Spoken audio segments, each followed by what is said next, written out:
Insurance की policy ली जाती है अपने की हिफाजत के लिए, लेकिन जब वही बीमा, वही पॉलिसी किसी को जिंदा गाड़ने का दस्तावेज बन जाए तो समझिए खेल बहुत बड़ा है। संभल में ऐसा ही हुआ। एक विकलांग दलित की हत्या हुई, लेकिन दिखाया गया एक्सीडेंट। उसके नाम पर निकाली गई थी लाखों की बीमा पॉलिसी।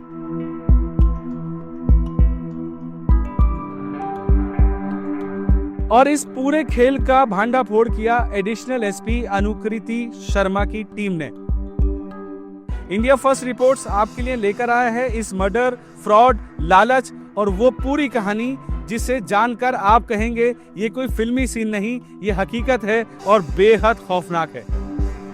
पुलिस में एक्सीडेंट की एफआईआर हुई थी और क्योंकि अज्ञात वाहन से किसी की मृत्यु होना दर्शाया गया था और अज्ञात वाहन तस्दीक नहीं हुआ, तो पुलिस ने उनके अंदर एफआईआर लगा दी थी। ये 2022 और 23-24 जो जनपद अमरोहा है उसके रहरा थाना के केसेस थे। ये 4 ऐसे केसेस थे जो कि क्लोज हो चुके थे, जिन्हें कि हमने रीओपन किया। हम लोगों ने एक वाहन इंटरसेप्ट किया था जिसके अंदर 2 व्यक्ति थे, संदिग्ध वाहन था, और जब उनके पास से हमें 11.5 लाख कैश और करीबन 19 डेबिट कार्ड बरामद हुए और जब उसकी तफ्तीश शुरू हुई, वहां से इस पूरे प्रकरण की शुरुआत हुई और उसी में काम करते करते मई में हम ऐसे केसेस तक पहुंचे जो कि पहले एफआईआर पंजीकृत थी, पुलिस द्वारा क्लोज किए जा चुके थे, उनको हमने रीओपन करके उनमें चार्जशीट दायर की।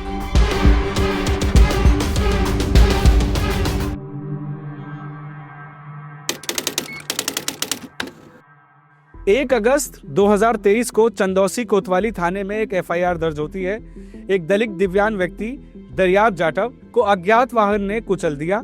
पुलिस ने इसे सड़क दुर्घटना माना, पोस्टमार्टम हुआ, मामला फिर शांत हुआ और फिर फाइनल रिपोर्ट यानी एफआईआर रिपोर्ट लगाकर केस को बंद कर दिया गया। लेकिन मामले में ट्विस्ट जब आया जब 9 महीने बाद बीमा कंपनी के पास पहुंचता है 51 लाख रुपए का क्लेम। कंपनी को शक होता है और वो केस की जानकारी पुलिस को देती है। संभल पुलिस एक्टिव हो जाती है, केस सौंपा जाता है एडिशनल एसपी अनुकृति शर्मा को। जैसे ही केस की दोबारा पड़ताल शुरू होती है, पुलिस की आंखें खुली की खुली रह जाती है। अभी तक का सबसे बड़ा खुलासा जिसे मैं कहूँगा उसका पर्दाफाश किया गया है। पिछले साल अगस्त महीने में एक विकलांग व्यक्ति की को सिर से हथौड़े से वार करके और बाद में उस पर गाड़ी चढ़ा के उसकी हत्या कर दी गई थी। और उसके बहुत क्लोज रिलेटिव्स हैं, उनके द्वारा बाद में उस पर एक रैश ड्राइविंग का मुकदमा किसी अज्ञात लोगों पे लिखवाया गया और 4 महीने बाद पुलिस के द्वारा साक्ष्य नहीं मिलने के अभाव में दिसंबर माह में उसमें एफआईआर लगा दी गई। पुलिस को रिसेंटली जब से इस बीमा का एक केसेज है इनका खुलासा हो रहा है, पुलिस को एक टाटा AIA ने इनपुट दिया कि ये इस तरीके का जो केस है इसमें क्लेम मांगा जा रहा है, ये थोड़ा संदिग्ध लग रहा है, इसको पुलिस के द्वारा देखा जाए। तो हमारी एडिशनल एसपी और उनकी टीम के द्वारा इसको रिव्यू किया गया।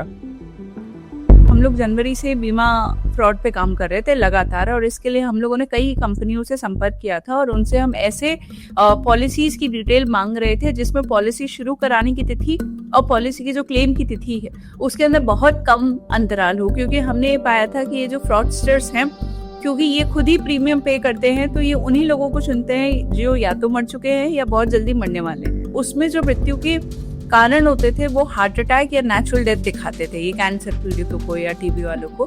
टाटा AIG के लोगों ने मुझसे कहा था कि मैम आप एक्सीडेंट के केसेस को भी देखना शुरू कीजिए, तो और उन लोगों ने मुझे बताया था कि उनके पास इस एक्सीडेंट का क्लेम आया है दरियाब वाले और उन्हें सस्पिशियस लगता है। अब पुलिस जब किसी भी एक्सीडेंट के केस की जांच पड़ताल करती है तो उसके दिमाग में ये नहीं आता कि ये निकाला जाए कि इसकी कितनी बीमा है। ये कभी हम लोगों ने अपनी इन्वेस्टिगेशन में किया ही नहीं। पुलिस के लिए ये मानना बहुत मुश्किल था कि दरियाब जाटव एक दिव्यांग था। रात 10 बजे वो अपने घर से 27 किलोमीटर दूर कैसे पहुंचा। मैंने फिर वो फाइल मंगाई, उसको वापस रीओपन किया और उसमें जब हम लोगों ने PM रिपोर्ट देखी, वो एक विकलांग व्यक्ति था। एक विकलांग व्यक्ति कैसे अपने गांव से 27 किलोमीटर दूर जाके उसके एक्सीडेंट में मृत्यु होती है रात को 10 बजे। कौन लोग थे जो कि उसके नाम पे, जो आदमी एकदम बेगर था वो, क्योंकि 10 साल पहले हैंडीकैप हो गया था, तो भीख मांग रहा है, वो पॉलिसी कैसे लेगा, पॉलिसी के प्रीमियम का पैसा कहाँ से लाएगा। ये कई सारे सवाल थे जिनका जवाब हम ढूंढ रहे थे और इसी पे जब हम खोदते चले गए तब हमें ये पूरी कहानी सामने आई कि दरियाब को एक्चुअली चिन्हित किया गया, उसकी कई बीमा पॉलिसी कराई, सिर्फ टाटा AIG की नहीं थी, बहुत सारी उसके नाम की पॉलिसी निकल के आई। कुल 58 लाख की, जहाँ तक मुझे याद है, 5 बीमा कंपनियों की उसकी पॉलिसी थी।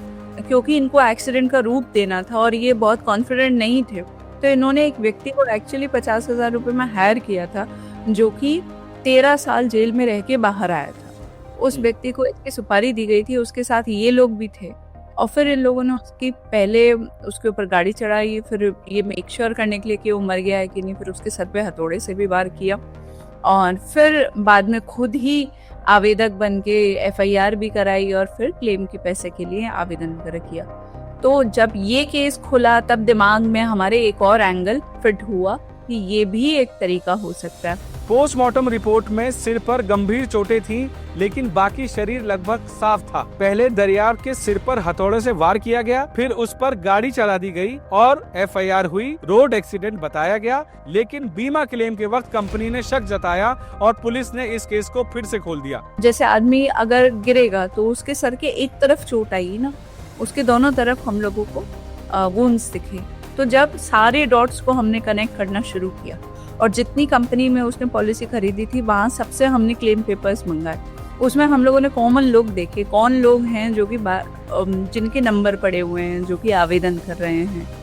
ये सारे डॉट्स को जब कनेक्ट किया तो हम लोग अपराधियों तक पहुंचे। सिर्फ अमन का ही मर्डर नहीं खुला इसमें, इन लोगों ने स्वीकारा कि इन्होंने एक अन्य व्यक्ति सलीम को भी बिल्कुल उसी जगह पे मारा था और एक अन्य व्यक्ति की ये लोग हत्या कारित करने वाले थे। हरिओम और विनोद नाम के 2 भाई थे, पैसों की तंगी में थे, बैंक से लोन नहीं मिल रहा था। तभी वो मिले पंकज राघव से, जो एक्सिस बैंक में बीमा एजेंट था। पंकज ने कहा, किसी बीमार लाचार व्यक्ति का बीमा करवाओ और फिर उसकी मौत पर लाखों मिलेंगे। पहला टारगेट बना दरियाब। करीब 1 साल तक उसके नाम पर 50 लाख से ज्यादा का बीमा करवाया गया। अब देखिए इंसानियत का कत्ल कैसे होता है। प्रताप नाम के अपराधी को 50,000 रुपए की सुपारी दी गई। स्क्रिप्ट तय थी कि पहले विनोद उसके सर पर वार करके हथौड़े से उसका सर तोड़ेगा, फिर प्रताप उस पर गाड़ी चलाकर एक्सीडेंट दिखाएगा। क्योंकि इनको एक्सीडेंट का रूप देना था और ये बहुत कॉन्फिडेंट नहीं थे, तो इन्होंने एक व्यक्ति को एक्चुअली 50,000 रुपए में हायर किया था, जो कि 13 साल जेल में रह के बाहर आया था। उस व्यक्ति को इसकी सुपारी दी गई थी, उसके साथ ये लोग भी थे, और फिर इन लोगों ने उसकी पहले उसके ऊपर गाड़ी चढ़ाई, फिर ये मेक श्योर करने के लिए कि वो मर गया है कि नहीं, फिर उसके सर पे हथौड़े से भी वार किया, और फिर बाद में खुद ही आवेदक बन के FIR भी कराई और फिर क्लेम के पैसे के लिए आवेदन वगैरह किया। तो जब ये केस खुला तब दिमाग में हमारे एक और एंगल फिट हुआ कि ये भी एक तरीका हो सकता है। और दरियाब ऐसा पहला केस था और उसके बाद 10 दिन के अंतराल में हमने ऐसे 4 मर्डर वर्कआउट किए। जैसे जैसे पुलिस की जांच आगे बढ़ रही थी, वैसे वैसे ही मामले में बहुत गहरा ट्विस्ट आने लगा। जांच में पुलिस को एक मोबाइल मिलता है और उसमें व्हाट्सएप चैट्स को जब खंगाला जाता है तो एक नाम कई बार आया, वो नाम था अमन का। अमन के नाम पर 7 पॉलिसीज कराई गई, जिसकी टोटल वैल्यू थी 2,70,00,000। जब पोस्टमार्टम रिपोर्ट देखी गई तो अमन के पूरे शरीर पर खरोचों को एक भी निशान नहीं, सिर्फ सिर पर 4 गंभीर चोटें थी। यानी ये भी कहानी वही थी कि पहले हत्या की जाए, फिर एक्सीडेंट में इस केस को बदला जाए। इन सब के फोन हमारे पास है और इनके फोन का डेटा हमारे पास है, जिनका अवलोकन हम करते रहते हैं। तो उसी में जब शाहरुख के फोन का अवलोकन कर रही थी तब हम लोगों को विचित्र सी चीज दिखी कि अमन नाम के व्यक्ति की कई सारी पॉलिसी दिखी चैट्स में ही। जैसे उसकी स्टार की पॉलिसी थी, फिर नीवा बूपा की पॉलिसी थी, फिर आदित्य बिरला की पॉलिसी थी। फिर लगा एक आदमी चलो एक पॉलिसी करा लेगा, 2 करा लेगा, 7 पॉलिसी कराएगा, और सारी की सारी पॉलिसी 5 महीने के अंतराल में हुई। जब चैट्स को स्क्रॉल करती चली गई, उसकी बात हो रही थी कमल नाम के व्यक्ति से कि अमन का अभी तक पैसा नहीं आया HDFC का। तो जब वो स्क्रॉल करना शुरू किया तो उसमें ये 7-8 पॉलिसी निकली, फिर उसके बाद अमन की FIR निकली। अमन अनाथ था, उसके मरने पर दावा करने वाला कोई था ही नहीं। कमल, वेद प्रकाश, सुनील, ओम प्रकाश, प्रेम शंकर, निर्देश और उदयभान सभी ने मिलकर अमन के नाम पर पॉलिसियां करवाईं। फिर उसको अमरोहा ले जाया गया, शराब पिलाई गई, बेहोश किया गया, सिर पर हथौड़े से लगातार वार किए गए और उसकी हत्या कर दी गई और फिर शव को एक्सीडेंट के रूप में सड़क पर छोड़ दिया।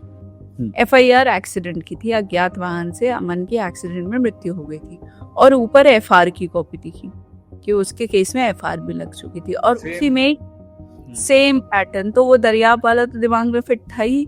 फिर उसके बाद इन लोगों ने क्लेम किया था, तो क्लेम के पेपर्स में PM ये लोग लगा के वो सब भेजते हैं। जब PM देखा तो PM में अमन के पूरे शरीर पे एक चोट नहीं थी, खरोंच तक नहीं थी, सिर्फ उसके 4 हेड इंजरीज थी।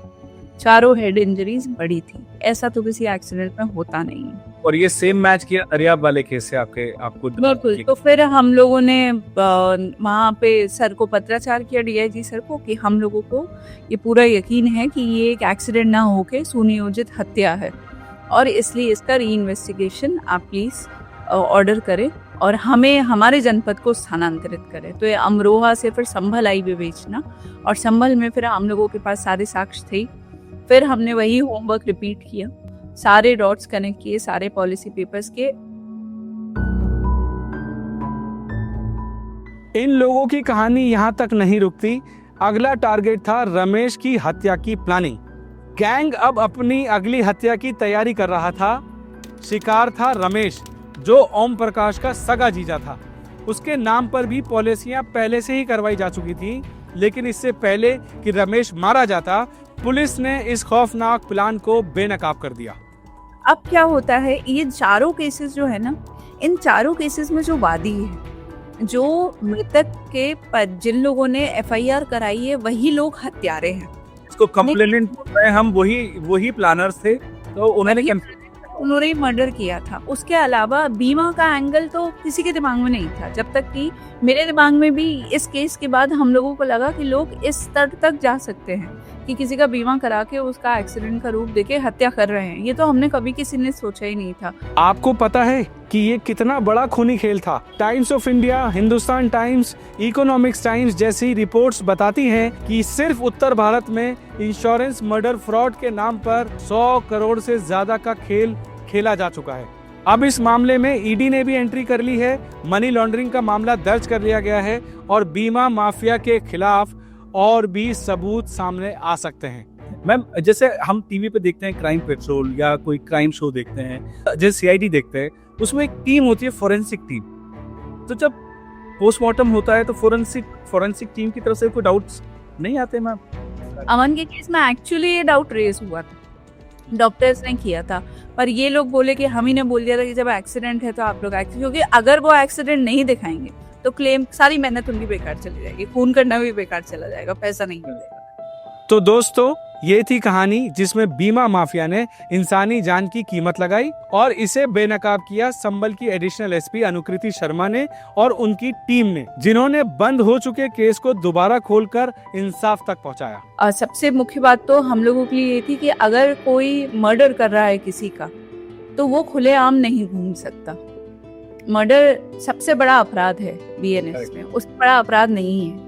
तो किसी भी दिव्यांग व्यक्ति की हत्या करने के बाद कोई खुलेआम घूम रहा है, तो ये हम सब लोगों के लिए एक हमारे कार्यशैली पे एक प्रश्न लगाता है। तो इन लोगों के मन में भय तो होना बहुत ज़रूरी है और इसलिए जब ये आया दिमाग में, और अभी भी हम लोगों का टारगेट यही है कि हम जितने भी अज्ञात वाहन से टक्कर वक्कर होकर लोग मरे हैं, उन सबको एक बार छुएंगे ज़रूर। हमारी ओर से ये रिपोर्ट आपको कैसी लगी? इंडिया फर्स्ट रिपोर्ट्स भारत के कोने कोने में जाकर आपके लिए ऐसी ही बारीक और ज़रूरी जानकारी जुटाता है। हम दिन रात मेहनत करते हैं ताकि आपका भरोसा हम पर बना रहे। इस रिपोर्ट पर मेरे साथ काम करने वाले मेरे साथी हैं अरुण कुमार और इसे शूट कर रहे हैं मोहम्मद इकबाल और मैं हूं वकार अहमद, आपके लिए इंडिया फर्स्ट रिपोर्ट से। अगर आपको ये रिपोर्ट ज़रूरी लगी हो तो इसको लाइक करें, शेयर करें और चैनल को सब्सक्राइब करना बिल्कुल ना भूलें। नीचे कमेंट कर बताइए कि आपके इलाके में भी बीमा के नाम पर क्या कोई खेल चल रहा है। अगर हाँ, तो हम वहाँ भी पहुँचेंगे, क्योंकि हम सिर्फ रिपोर्ट नहीं बनाते, हम आपके हक की लड़ाई लड़ते हैं और ऐसे ही लड़ते रहेंगे। नमस्कार।